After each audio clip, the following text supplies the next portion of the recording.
Jesús, The Great I Am 19. Bendiciones hermanos y hermanas de habla hispana, soy Diana Canadi, saludos desde San Luis, Missouri. Es una alegría para mí hablarles de lo que dice la Biblia acerca de los últimos tiempos. Espero que esta lección sea de inspiración y motivación para su vida, a fin de que usted como hijo de Dios, madure en su fe y sea de bendición en su casa, su iglesia y comunidad. Oremos. Padre del cielo, te pido humildemente en el nombre de Jesús, que toques con tu Espíritu Santo el corazón de mis oyentes, y que ellos puedan prepararse para poder sobrellevar los tiempos duros y difíciles del fin. Amén. Jesús el gran yo soy. En estas semanas hemos estado hablando de quién es Jesús según la Biblia. El Nuevo Testamento fue escrito por testigos oculares, hombres que caminaron y hablaron con Jesús. Su interacción con ellos, les convenció de que Él era, es y será, Dios hecho hombre sin dejar de ser Dios. Para entender completamente todo lo que esto significa, habíamos hablado previamente la naturaleza de la Trinidad de Dios. La Biblia revela que Dios es un Dios, que se manifiesta en tres personas distintas, pero separadas, Dios Padre, Dios Hijo y Dios Espíritu Santo. La Biblia declara que hay un solo Dios. Deuteronomio 6:4. Segunda de Samuel 7:22, Salmos 86:10, Isaías 44:6, Isaías 45:5, Primera de Corintios 8:4, Primera de Tesalonicenses 1:9, Primera de Timoteo 1:17. Sin embargo, la Biblia llama a Dios a tres personas distintas, 20 del 26 al 28, el Padre, el Hijo y el Espíritu Santo. Primera de Pedro 1:2, Juan 20:26, Hechos 5 del 3 al 4. Tito 2 del 10 al 13. La naturaleza de Dios, o la deidad de Dios, Romanos 1:20, Hechos 17:29, Colosenses 2:9, están más allá de nuestra comprensión, porque estamos hablando de un ser infinito y eterno, y nosotros somos seres finitos, con términos finitos para poder describirlo. Simplemente lo aceptamos con asombro y adoración, como lo hicieron los testigos presenciales. Dios es invisible y habita en la luz inaccesible. Todo el peso de la naturaleza gloriosa de Dios, es más de lo que los humanos caídos y finitos pueden soportar. Primera de Timoteo 1:17, 6:16, Éxodo 33 del 18 al 23, Hechos 9:8, Apocalipsis 1:17. Dios quiere ser conocido y tener una relación con las criaturas que creó. Él quiere una familia de hijos e hijas con quienes pueda vivir. Jeremías 9:23 al 24, Efesios 1 del 4 al 5. Hace 2000 años, la segunda persona de la deidad, encarnó o asumió una naturaleza humana plena en el vientre de una virgen llamada María. Tomó el nombre de Jesús, el Salvador, y vino a este mundo para morir por el pecado. Lucas 1 del 31 al 35, Hebreos 2 del 1 al 15. Motivado por el amor, Él voluntariamente entregó su vida como el sacrificio final, de una vez por todas por el pecado, y abrió el camino para que hombres y mujeres se reconciliaran con Dios.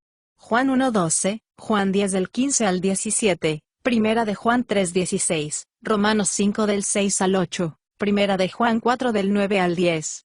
Mientras estuvo en la tierra, Jesús no vivió como Dios.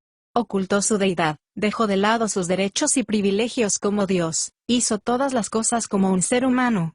Vivió como un hombre en dependencia de Dios, fortalecido por el Espíritu Santo. Filipenses 2 del 6 al 8.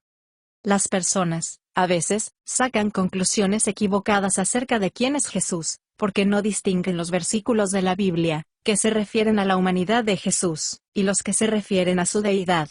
Marcos 11:12, Marcos 4:38, Juan 10 del 29 al 33, Juan 20 del 17 al 28. Jesús es llamado el Verbo, Logos. Jesús es el mensaje de Dios, palabra o la revelación más completa de sí mismo a la humanidad. Él es la imagen visible del Dios invisible. Juan 1:1, Colosenses 1:15. En Juan 1:18 dice, nadie ha visto jamás a Dios, el único Dios, que está al lado del Padre, Él lo ha dado a conocer. Jesús dijo, que, si me has visto a mí, has visto al Padre, no porque yo y el Padre, somos uno. Este muestro su carácter. Soy la expresión más completa de su naturaleza. Juan 14:9. En esta lección, hablaremos más acerca de quién es Jesús, comenzando con un incidente registrado en el Evangelio de Juan, uno de los 12 apóstoles, testigo presencial que pasó más de 3 años con Jesús. Cuando Juan escribió su evangelio, habían surgido falsas enseñanzas que distorsionaban a la persona y la deidad de Jesús y del por qué vino a este mundo. Estas enseñanzas negaban la deidad de Jesús, y contradecían de que Él es Dios, y su encarnación, negaban su naturaleza humana en el vientre concebida en el vientre de María. Aunque los otros escritores de los evangelios, como Mateo, Marcos, Lucas escribieron con precisión acerca de quién es Jesús, explicando que Él es completamente Dios y completamente hombre, Juan explicó formalmente en su evangelio. En Juan 8 del 56 al 58, entre otras cosas, Juan informó que Jesús, en un encuentro con los fariseos, se aplicó el nombre Yo soy a sí mismo. Yo soy, fue el nombre que Dios le dio. Dios mismo, cuando comisionó a Moisés para sacar a Israel de la esclavitud en Egipto. Éxodo 13:14. Al llamarse a sí mismo Yo soy, Jesús estaba afirmando ser Dios. Los fariseos que oyeron a Jesús tomar ese nombre, se enfurecieron y tomaron piedras para matarlo por blasfemia. Juan 8:59. Jesús no estaba haciendo un reclamo vacío. Cuando examinamos el Antiguo Testamento, encontramos que Jesús sí se apareció a Moisés, Jesús espiritual, antes de asumir una naturaleza humana. Jesús, el Verbo, no llegó a existir en el vientre de María. Él siempre ha existido porque Él es Dios, solo tuvo una naturaleza humana durante 33 años. El registro del Antiguo Testamento revela que Jesús antes de encarnarse interactuaba mucho con su pueblo antes de encarnarse y nacer en este mundo. En estas apariciones, a Jesús espiritual, se le suele llamar el ángel del Señor, no un ángel, o un ser creado. La palabra hebrea ángel, significa mensajero o uno que es enviado. Jesús es el enviado, el mensaje o palabra de Dios, tanto en el Antiguo como en el Nuevo Testamento. Estas apariciones se conocen como teofanías. El término proviene de dos palabras griegas, theos, Dios, y phaino, aparecer, no una encarnación, sino una aparición o manifestación de Dios, a menudo en una forma visible. Según sus antecedentes históricos, Jesús nació en la nación de Israel, en un pueblo judío. Fue descendiente del patriarca Abraham, quien vivió en los años 1921 a.C., a quien Dios le prometió que se convertiría en el padre de una gran nación, y que todas las familias serían benditas por su fe. Génesis 12 del 1 al 3. En la tercera generación, Jacob, un descendiente de Abraham, viajó en un grupo de 75 desde Canaán, el actual Israel, a Egipto durante una época de hambruna, y se quedaron en Egipto durante 400 años, gran parte de ese tiempo fueron esclavos. Dios levantó a un hombre llamado Moisés de entre los israelitas, y lo comisionó para sacar a los descendientes de Abraham de Egipto y regresar a su tierra ancestral. A través de una serie de demostraciones de poder, Dios Todopoderoso persuadió al rey de Egipto, el faraón, para que liberara a los israelitas. Como parte de su escape, Dios separó las aguas del Mar Rojo, y su pueblo pasó en tierra seca. El apóstol Pablo, otro testigo presencial de Jesús, uno de los principales autores del Nuevo Testamento, confirmó que fue Jesús quien condujo a los israelitas de regreso a Canaán. Primera de Corintios 10 del 1 al 4. Porque todos bebieron de la roca milagrosa que viajaba con ellos, y esa roca era Cristo. La roca era Jesús preencarnado, el ángel del Señor. En Éxodo 3 del 1 al 6, los eventos a los que se refería Pablo comenzaron a desarrollarse cuando el ángel del Señor se le apareció a Moisés en una llama de fuego y le habló desde una zarza ardiente. Tengamos en cuenta que el ángel se identifica como Dios y afirma ser el Dios de los antepasados de Moisés. Le dijo a Moisés que se quitara los zapatos, porque estaba parado en tierra santa. Moisés lo reconoció como Dios. Aunque el ángel es Dios, Dios mismo, y él es el mensajero de Dios. El ángel le dijo a Moisés que fuera a liberar a Israel de la esclavitud del faraón. Cuando Moisés preguntó, ¿quién debo decir que me ha enviado a mi pueblo Israel?, el ángel se llamó a sí mismo con el nombre de Dios, el gran Yo soy. Éxodo 3:14. Yo soy proviene de una palabra hebrea que significa existir o ser. La idea es raíz, es la existencia. Él es el autoexistente. Él es porque Él es. Cuando Jesús tomó el nombre Yo soy, siglos más tarde, le estaba diciendo a su audiencia: soy antes que ustedes, desde Abraham hasta Moisés, porque yo soy el preexistente. Yo soy el Dios eterno, Para los fariseos, esto era una blasfemia. En Éxodo 13 del 20 al 22, cuando Faraón finalmente envió a los israelitas fuera de Egipto, y comenzaron su viaje de regreso a Canaán, el Señor los guió en una columna de nube durante el día, y una columna de fuego durante la noche. La nube, no solo era una guía para ellos, era luz y calor en la noche, y protección contra el sol del desierto durante el día. Faraón pronto cambió de opinión y condujo a su ejército tras los israelitas para recuperarlos. Éxodo 14 del 5 al 9. A medida que se acercaba el ejército egipcio, la columna de nube se interpuso entre Israel y los egipcios. En Éxodo 14 del 19 al 20, identifica al Señor que guiaba a los israelitas en la nube como el ángel del Señor, la manifestación visible de la presencia del Señor con ellos. Una vez que Israel atravesó el Mar Rojo y salió de Egipto, lo primero que hizo Dios fue revelarse más plenamente a su pueblo. Ex 19, 1-20. Notemos algo, que el profeta Isaías escribió muchos siglos después, transmitiendo la idea de que el Señor está con su pueblo y lo salva. En Isaías 63 del 8 al 9, Él fue un salvador para ellos, de todas sus angustias, de toda su aflicción Él fue afligido, y el ángel de su presencia los salvó, en su amor y en su piedad los redimió, y Él los levantó y los llevó todos los días de antaño. Dios descendió visiblemente, en una espesa nube en el monte Sinaí, una montaña en la actual Arabia Saudita. Éxodo 19, 9 y 16, de 1 a 2 millones de personas fueron testigos de la teofanía más grande y poderosa de la historia registrada. Vieron fuego, escucharon el trueno de la voz de Dios, y sintieron temblar la tierra cuando Él habló. Dios apareció como fuego, no porque sea fuego, sino para ayudar a entender algo sobre su persona y obra. Yo soy el único Dios, yo soy todo poder, y estoy aquí para ayudar. Moisés subió a la montaña y se encontró con Dios. Moisés recibió la ley de Dios que luego apareció en la porción de los documentos del Antiguo Testamento que él mismo escribió. En Éxodo 23 del 20 al 23, mientras Moisés se reunió con el Señor en el Sinaí, Él le prometió a Moisés que su ángel lo acompañaría para guiar a los israelitas de regreso a Canaán. Dios dijo, cuídense, presten atención a Él, obedezcan su voz y no lo provoquen, se rebelen o desafíen el ángel. Ya ha sido identificado como el Señor. Éxodo 14 del 19 al 20, notaremos otros dos indicadores de su identidad. Mi nombre está en él. En el mundo antiguo, el nombre equivale a una persona. El nombre de Dios representa todo lo que Él es mi representante, lleva mi nombre versículo 21. El ángel no perdonará tus transgresiones, no perdonará tus pecados, versículo 21, solo Dios puede perdonar el pecado. Al leer el relato del viaje de regreso a Canaán, vemos que estas personas desobedecieron al Señor, el ángel y cosecharon las consecuencias de su desobediencia. Pero, a pesar de su rebelión, el Señor, el ángel nunca los abandonó. Él satisfizo sus necesidades, los guió y los protegió de sus enemigos. En Salmo 105 del 39 al 44.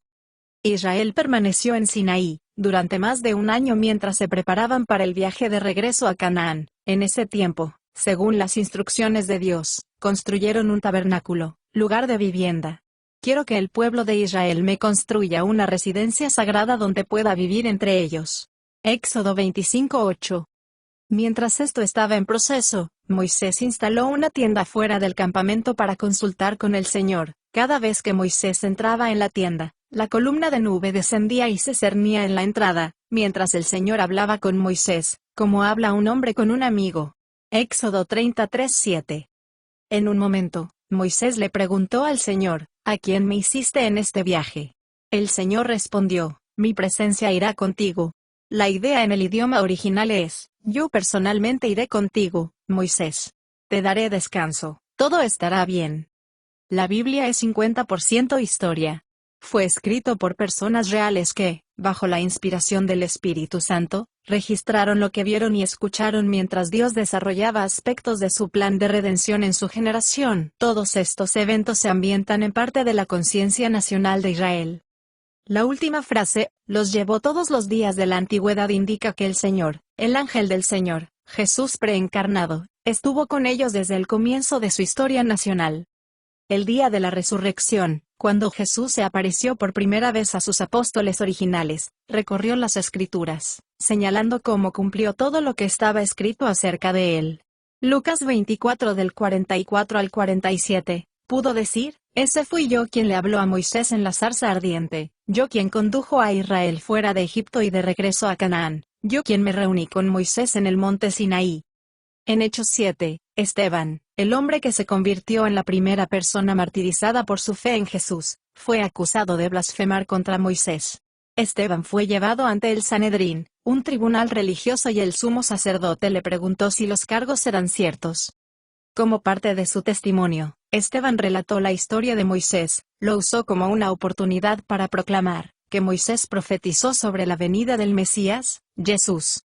Notemos una declaración que hizo Esteban: Moisés estaba con la asamblea del pueblo de Dios en el desierto, fue el mediador entre el pueblo de Israel y el ángel que le dio palabras de vida en el monte Sinaí para que nos las transmitiera. Hechos 7:38. La semana pasada nos referimos a la transfiguración de Jesús. Mateo 17 del 1 al 3. Por un breve tiempo, su deidad velada brilló, este fue un resplandor de la gloria que era, y es suya como Dios Todopoderoso. Con Lucas 9 del 30 al 31, entonces, aparecieron dos hombres, Moisés y Elías, y comenzaron a hablar con Jesús. Fue gloriosos de ver que estaban hablando de cómo estaba a punto de cumplir el plan de Dios al morir en Jerusalén. Cómo fue Moisés que interactuó con el ángel del Señor en el Sinaí y ahora interactuaba con Dios encarnado. Cómo fue para los apóstoles ser testigos de todo esto. Jesús es Dios hecho hombre sin dejar de ser Dios, una sola persona, dos naturalezas, humana y divina. Jesús es la manifestación visible del Dios invisible, Antiguo y Nuevo Testamento. Dios Todopoderoso, quien es incomprensible y trascendente, quien es invisible y habita en una luz a la que ningún hombre puede acercarse, quiere ser conocido y tener relación con aquellos que Él creó. Volvamos al Evangelio de Juan. Juan abrió su Evangelio con una declaración clara de que, en un momento específico, Jesús tomó una naturaleza humana y nació en este mundo. Para darse a conocer, la palabra se hizo carne y habitó entre nosotros. Juan 1:14 y Juan 1:18. La frase habitó entre nosotros tuvo un gran significado para los judíos del siglo I, según la historia de su nación. Recordemos que Dios le dijo a la generación que salió de Egipto, que debían construir un tabernáculo, una tienda para que Él pudiera habitar entre ellos. Éxodo 25:8. Israel recibió instrucciones de construir el Arca de la Alianza, una caja o cofre con una tapa, conocida como el propiciatorio, con dos querubines de oro, dos seres angelicales a cada lado. Una vez que todo estaba terminado, la nube de la presencia de Dios descansaría entre los querubines en la tapa. Levítico 16:2. La nube se conoció como Shekinah, es una palabra hebrea que significa residencia. Esta fue la misma nube que fue con Israel de Egipto a Canaán. Éxodo 40 del 33 al 38. La declaración de apertura de Juan es clara. Así como Dios manifestó su presencia en el tabernáculo que hizo Moisés, Él manifestó su presencia en la tierra. Asimismo fue la palabra hecha carne entre nosotros. El Antiguo Testamento registra numerosas apariciones de Jesús antes de tomar carne. Todos ellos revelan algo sobre la naturaleza de Dios Todopoderoso. Consideremos uno más mientras concluimos esta conferencia. En Génesis 16 del 1 al 16. Agar era sirvienta de Sara, esposa de Abraham. Dios prometió a la pareja que tendrían hijos, pero ellos tomaron el asunto en sus propias manos. Abraham se acostó con Agar y nació un niño. Cuando Sara se puso celosa, maltrató a Agar y ella se escapó. El ángel del Señor escuchó sus gritos, se le apareció y le dio consuelo y ayuda.